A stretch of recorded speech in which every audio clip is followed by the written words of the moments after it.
So tell me if you can relate to this situation. I am a huge board gamer. I love board games. My partner, Francis, is also a huge lover of board games, but I don't think he's quite at the same level as me.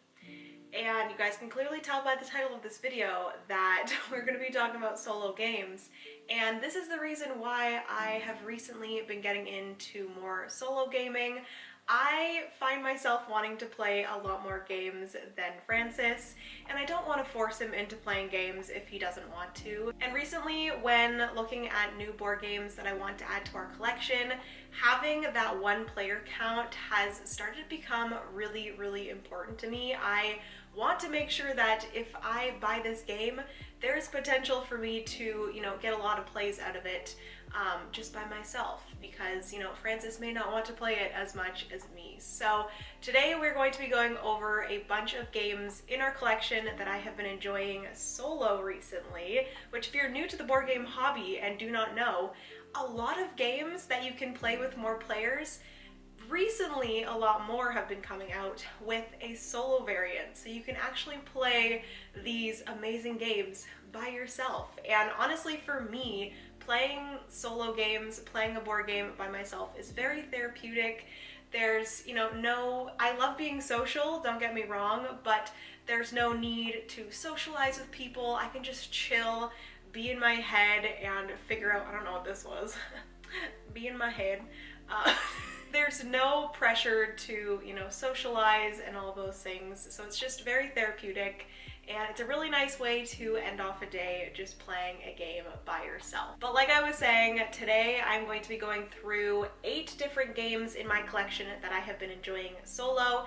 And then I also have a stack of games that I am wanting to try from my collection solo that I have yet to try. So let's get into this. If you guys want to see some games that I've been enjoying solo and more that I'm wanting to try, then just keep on watching and let's get into this video. So also, before I get into all these games, I really want to encourage you guys to go down in the comment section now or after and let me know of any solo games that you guys enjoy, whether that is a solo only game or if it's a game that's multiplayer that can be played solo with a different variant. Let me know, because like I said, I'm really getting into this solo gaming thing and I've really been enjoying it. So I would love to hear what ones you guys think I would enjoy and ones that I should look into. But we're going to get started with 8 games that I have played solo and I've really been enjoying.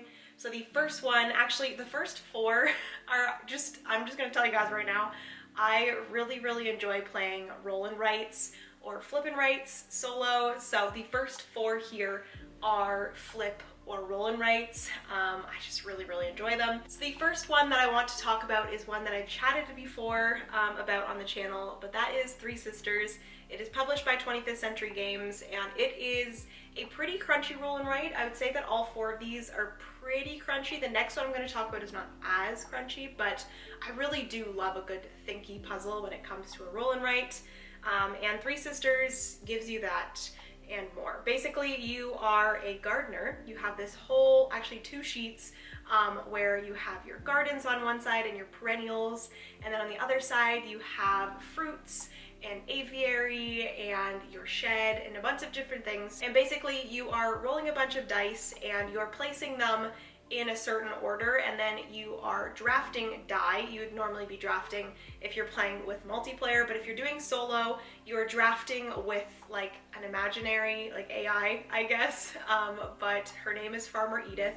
She's a real big pain in the butt, but honestly it's kind of what makes the solo game of Three Sisters so enjoyable for me, because Farmer Edith just like really has it out for you. She's really getting into your business. She's really getting into your gardens, and she's actually crossing out things as you're playing. So if you draft a die, she will then draft a die as well, and that kind of goes back onto your board and determines what things she's going to be crossing off of your garden. So if she's drafting a 3 die, she's gonna scratch off a few things in your number 3 garden, and it is just such a funny game solo, but I absolutely love it, and that is my first solo game that I've been enjoying.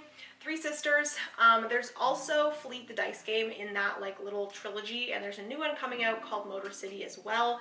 All three of them can be played solo, but I haven't tried Fleet the Dice game solo, and I've never played Motor City because it just finished up on Kickstarter not too long ago. I did not back it, but maybe I might pick it up when it comes to retail. My only thing is I don't really love the like auto kind of like car theme to it, but yes, all three of them can be played solo, and they all are from the same designers, so they all give you that same feel. Fleet the Dice game, you're a fisher. Three Sisters, you're a gardener. And then Motor City, you're working at a car manufacturer. So whatever theme kind of speaks to you. That is the first game that I've been enjoying solo, Three Sisters. Next game is another roll and write. Like I said, the first four are going to be roll and writes, but this is Rolling Realms. This is published by Stonemaier Games, and it is a very interesting game because it brings together all of the existing games that Stonemaier has published, and each of those games has its own little roll and write mini game in it, I guess, and you are picking out 3 of those cards to play with in one round. You have 2 big chunky die that you're rolling, and then with those 2 numbers, you are doing things in 2 of the 3 realms or different mini games that you choose. So it's really fun. There's different objectives. In the like actual solo variant of this game, you're playing like a little mini putt, I guess, and you're going to each hole, and there's a bunch of different challenges and different things that happen. This is a great example of a solo variant that had a lot of thought in it, and it is completely different than the normal game. A lot of these, you're kind of just playing the game solo, and there's not a lot of differences between multiplayer and solo. It's just, you know, the difference is that you're playing by yourself as opposed to playing with people. But this one, it has like a completely different vibe to it when it comes to the solo variant, because you're playing that mini putt and there's different challenges for each hole, and it's just really enjoyable. So Rolling Realms is a great one. It's also great if you want to play with other people over Zoom. If you can't really get together with your friends, you can play this. If they also have a copy of Rolling Realms, you can play over Zoom. I believe that was like the main reason this was made over like the pandemic and stuff, but that is number 2, and that is Rolling Realms. Next roll and write is one that I have played. Actually, I played Three Sisters as well, but if you guys do not know, I have a Twitch channel. It's just the Board Game Garden over there as well, and Francis and I do play 2-player games on Tuesdays, but I've been doing solo Sundays, and Three Sisters I've played, and then I've also played this very heavy game. This is Hadrian's Wall. This, I believe, was my most recent. No, there's another game that was my most recent solo Sunday, but this was the one before it. And Hadrian's Wall, I would say, is probably my favorite roll and write currently. And that's a big thing, because I really enjoy a lot of roll and writes, and this one really takes the cake. Is that the right? Is that it? Takes the cake? Hadrian, would you like some cake? But anyways, Hadrian's Wall is a very heavy roll and write where you actually have resources that you're gaining and spending on your turn. Very much like Three Sisters, you have 2 pages that you're working with. One side of the page is like your village or your town with a bunch of different, I'm going to say it again, mini games for different buildings in your village, and each of those things get you different things throughout the game. And then on the other side, you have the protection or the wall of your village. I'm not really sure what it's called, but you have your wall, you have your wall guards, you have just everything, all the layers to the protection of your town or village or whatever. And it's really fun. On your turn, you just gain a bunch of these little meeples, little worker meeples, also some resources, and you're spending those to do different things, mark off different things on your sheets, and then by doing that, you're also gaining some more, and it's just this big chain of trying to be able to connect a bunch of different things on the round or in the round. And then at the end of the round, you have an attack that attacks your wall and There's different things that get you protection of your wall throughout the game, so you want to keep up your protection so that at the end of each round you're not, you know, getting any damage from these attacks. And it is just a really, really fun game. Just like the connections, it's just so satisfying. And solo, it plays really, really smoothly, and I absolutely love it. So that is Hadrian's Wall. I don't think I mentioned, but it is published by Renegade Games and Garfield Games, and I absolutely love it. And then lastly, for the roll and writes, this one is another hefty roll and write, but I really, really enjoy playing this solo, and that is Dinosaur Island, Dinosaur Island, Rawr and Write. Very long name, but I absolutely love this game. This is published by why can't I talk English? It is published by Pandasaurus Games, and basically this is Dinosaur World and Dinosaur Island, two other games that Pandasaurus Games publishes, but it's in more of a compact, smaller, easy to play roll and write. So I have not played Dinosaur Island and I've not played Dinosaur World. Those are two that I would love to play. I would love to own a Dinosaur World eventually. That's one that really has caught my eye, and it's one that I will probably add to my collection soon, but I have heard that it's quite a big game, takes up a lot of space, but I'm really, really into it. Just like the theme gets me. But anyways, back to Dinosaur Island Rawr and Write. This is another chunky roll and write where you are an owner of a dinosaur island, and you are putting in different cages, what are they called? Habitats for different types of dinosaurs into your amusement park. You're putting rides, attractions, food stalls, just a bunch of different things in this grid that you're actually drawing different polyomino shapes to kind of fit into the land of your amusement park, and you're doing tours, and you don't want too much danger in your park, or there's going to be some casualties in your park, which is not good. And you're drafting these really cool translucent tiles. I love the look of them. And you're drafting those in a solo variant. You're going against, I believe, an AI again, where you're flipping cards and it's telling you what die is being taken by the AI and where they want to put them on the like worker placement track, because you are drafting those die and then you get the resources that are on those die, but then after that you're also taking those die and placing them on different actions to do on your turn. So there's kind of like two different things that you're doing with the dice, which I really like, and it's very unique. But Dinosaur Island Rawr and Write is getting close up there with Hadrian's Wall. I really do enjoy this theme, and just the dice mechanisms and stuff like that I really enjoy.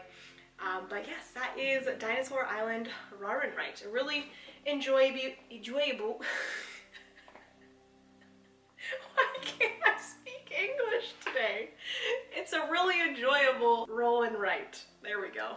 Now we are moving on to the non-roll and write solo games I've been enjoying. The first one is a small little puzzly game called the Whatnot Cabinet. This is published by Pencil First Games, and this is such a fun little game. It's very easy, very simple, but it's just so calming to me. I love a good little puzzle, and in this one you are drafting little tiles, these little items that you're putting into your Whatnot cabinet. So there's a bunch of different cute little items. There's little animal statues and leaves and crystals and just different, what are they called?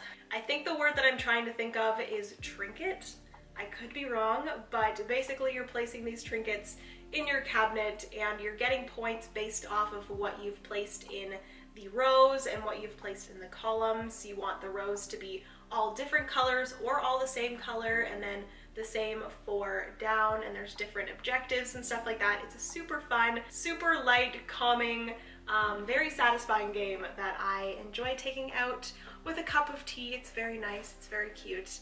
And that is the Whatnot Cabinet. Next up is a game that I've only played solo once, and that is Indian Summer. This is published by Stronghold Games. It is one of the Uwe Rosenberg Polyomino trilogy games. There's Indian Summer, Cottage Garden, and Spring Meadow. This is the only one that I've played, and I really enjoy this one.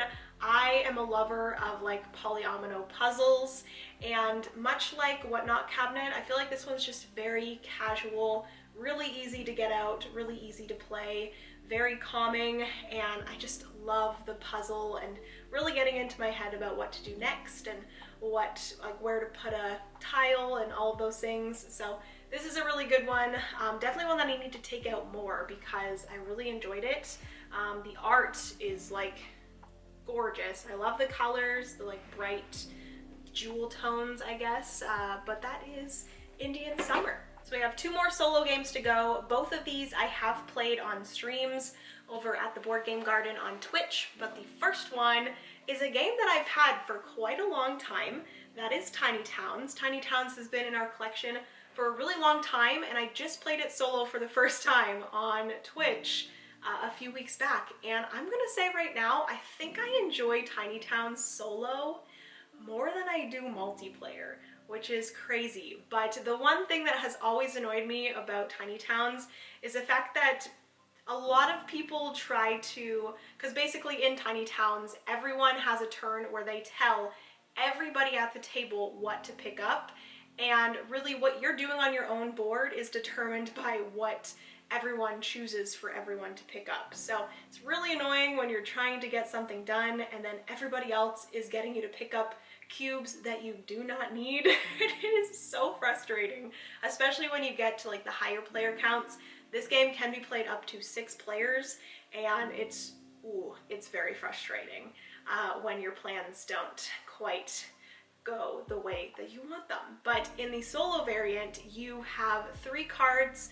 You're flipping one as you take one, and so you always have 3 options to pick from instead of people at the table telling you what to pick up, if that makes sense. So it's a lot more open, it's a lot easier to go for things that you want, obviously unless, you know, the 3 cards that get flipped are not ones that you want. Sometimes you kind of have to work with what you get, but most of the time a card is flipped that you want most of the time. So Tiny Towns is one that I definitely recommend checking out solo. It is so much fun, and since playing this solo, I really want to try out the 2 expansions for Tiny Towns. There's Villagers and Fortunes, so definitely want to look into those just for an added challenge, because the puzzle can be a little bit simple at times, and I feel like the 2 expansions will bring a little bit of a challenge to the game solo, so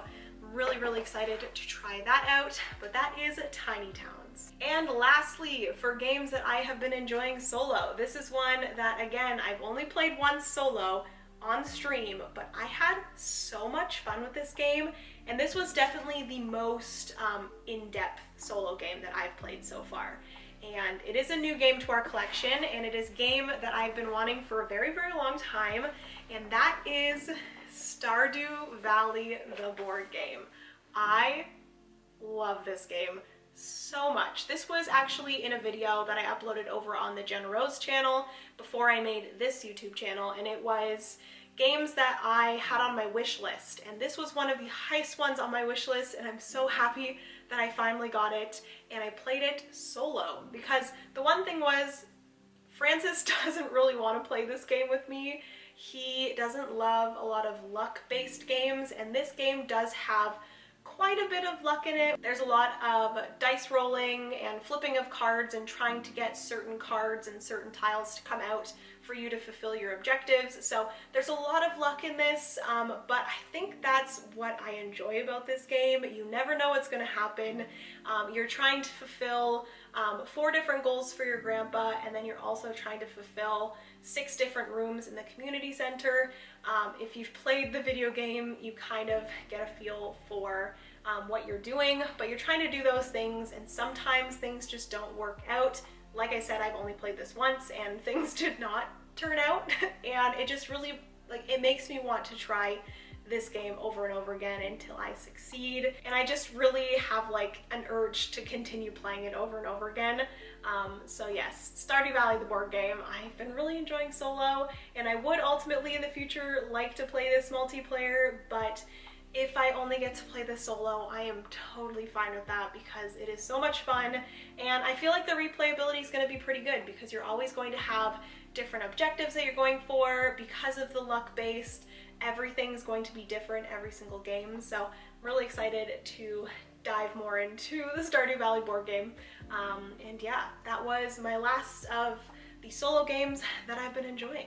And then lastly for this video, I have a pile of games here that I still want to try solo. I'm not going to like explain them. It's just going to be like a quick like, I want to try this one solo, I want to try this one solo, just so you guys can see which ones I'm wanting to try in the future. And so you can comment down below if, you know, one I should try before another, what one's good, what one I shouldn't even bother playing solo, so you guys can kind of let me know what to play next. But the first one that I'm wanting to play solo, I have yet to play this at all, but that is Welcome to the Moon. This is the third in the Welcome to trilogy. There's just Welcome to Your Perfect Home, Welcome to New Las Vegas, and then there is now Welcome to the Moon. I have all three. I really enjoy the first two, and this one offers a lot more than those two, so I'm super excited to try that one out solo, also multiplayer as well. I've heard that Sagrada is a really good one solo, and I did not know you could play Sagrada solo until like a few weeks ago when people told me that you could play Sagrada solo. I had no idea. So it's one of my favorite games. I love Sagrada. It's one that Francis doesn't like as much as I do, so I feel like now that I know I can play this solo, I'm gonna get it out and I'm gonna try this one at the one player solo count. So, one player solo count. One player count. There we go. And then next we have Parks. This game, I love this game so much, and it has a solo variant. I've heard a ton of people say that this is great solo, so I would love to try it. I believe you're like going against two other hikers, like AI hikers, and I'm really excited to try this one out. Again, another one that Francis doesn't love, so I'm really, really excited to know that that one has a solo variant. And then another one, there are a few back behind me that I want to try solo, so I'll kind of just point those out. But another one, we are actually playing this one for the first time tonight on stream, 2-player, but I really want to try this one out solo. I've heard it's great solo. It is Honey Buzz. I'm so excited to try this one tonight because we haven't played it yet, but again, I would love to play that one solo as well.